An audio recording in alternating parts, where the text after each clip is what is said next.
So, hi guys! Nandito naman tayo sa may Walter Mart para mag-grocery. So, yan. Nandito tayo sa may tinapay section. Hanap na tayo ng tinapay para hindi tayo pabalik-balik pa. So, yan. Nakakuha na ako ng isa. So, isa pa. And frozen. Ay, meron pa palang bilog na ham, yung Fiesta ham. So, gusto to ng anak ko guys, favorite niya. So, hanap tayo ng naka-slice na agad para hindi ako mahirapan. Pag kasi buo siya, ikakat mo pa, pero hindi mo na siya makakat ng ganun kanipis na katulad ng naka-slice na agad. So, hanap tayo guys. Paano kaya malalaman kung nakakat na ito? Hindi, buo pa yata. So, by the way, kahit hindi na nakakat, so pwede na. Kuha tayo ng isa. So, yung nakikita yung price dyan sa may taas, guys, iba yan. Yan yung sa cheese. So, yung price nung ham is 600 plus. So, yun. Ayan, kuha tayo ng isa. So, dito naman tayo sa may meat section nila. So, yung meat section nila dito, guys, ang linis tingnan. So, makikita mo yung mga karne, fresh silang tignan. So, ayan, yung different cut ng mga meat, baka at baboy. So, hanap tayo ng pork chop. So, yan guys yung pork chop. So, 314 yung kilo. So, yan yung mga liempo, adobo cut, may minudo cut. So, hanap na lang ako guys. So, ayan yung pork chop guys, binabalot na ni kuya. So, ayan. So, dito naman tayo sa may chicken section. So, bili lang ako ng pang chicken wings. So, dahil tatatlo lang naman kami, so, bibili ako ng chicken wings ng 10 piraso. So, pwede na siguro sa amin yun. So, 206 yung kilo.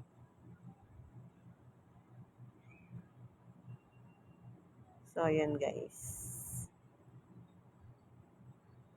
So, dito naman tayo sa may frozen din. Hanap din ako ng ano ko dito. So, yan, hanap pala tayo ng lumpia wrapper. So, maganda kasi yung lumpia wrapper dito guys, kaysa yung nabibili sa may palengke. So, ito, nakakat na siya ng square and madali siyang gamitin at makapal siya. So, ayan. Yung Bambi Spring Roll. So, dun ako sa may, yan, medium size. So, ayan. Kuha ko ng dalawa.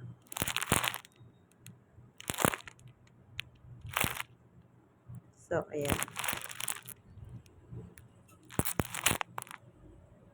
At kuha din ako ng guys, ready to cook, pizza dough, yung malaki. So, kuha tayo ng dalawa. So, ayan, balikan ko yung aking spring roll na lumpia wrapper. So, dito naman tayo guys sa may ham. So, yung kinuha ni daddy kaninang ham, babalik ko, ayoko yun. Ayoko ng lasa nun. So, ibang na lang, ibang brand. And gusto ko yung yung sweet ham.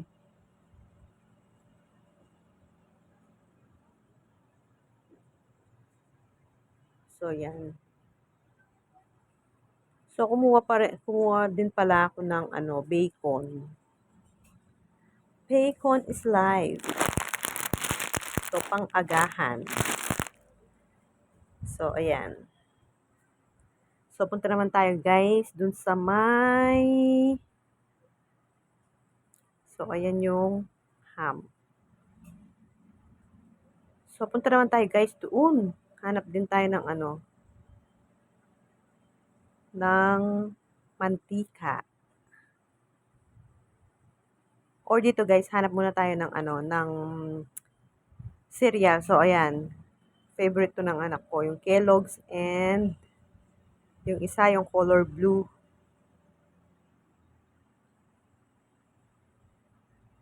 Pareho palang Kellogg's 'to. So, yung isa Fruit Loops, yung isa nakalimutan ko na.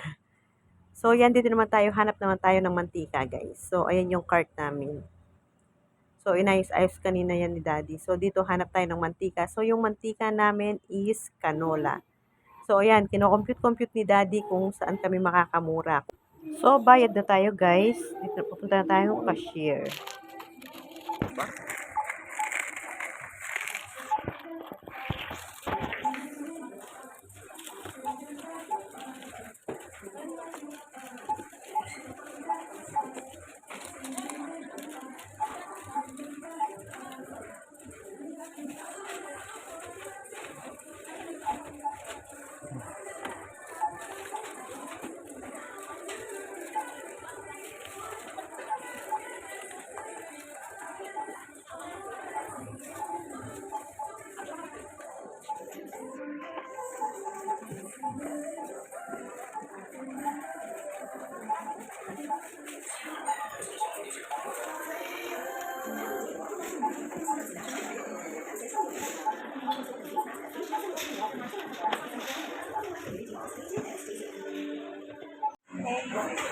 Yung ID, ayan.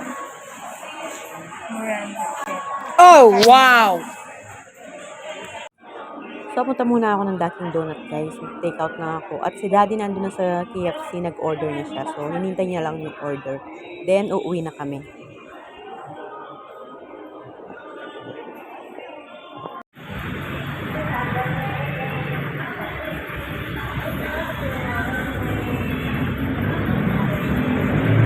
Guys, good morning. For today, gawa naman tayo ng lumpiang Shanghai. So, ginigrate ko na lang yung carrots, guys, kasi matagal at mabusis yung paggawa ng lumpiang Shanghai.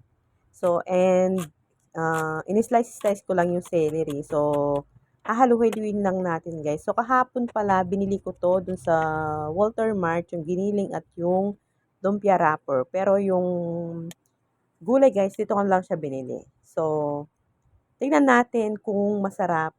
Naisipan kong lagyan siya ng Eden cheese. So, tingnan natin kung magbi-blend yung lasa niya. Kasi ngayon ko pa lang siya na ginawa, nalagyan ng cheese yung lumpia. So, gamit-gamit ko na pala guys yung lumpia wrapper or yung spring roll wrapper. Ayan.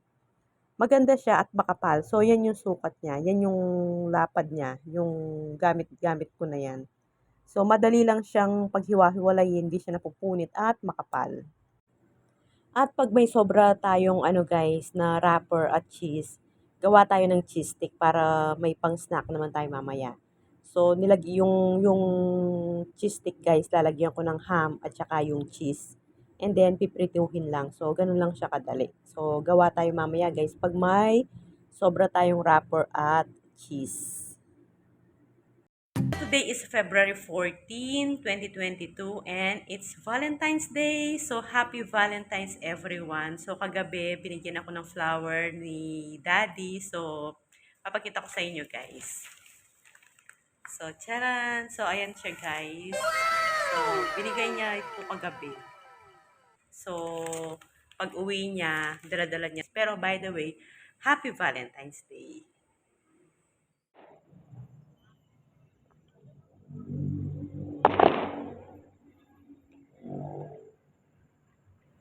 So, ngayon naman guys, meron silang Valentine's fireworks, yung mga Chinese building. So, sayang lang hindi namin nadatnan yung mga heart-shaped na fireworks. So, load muna tayo guys.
Happy Valentine's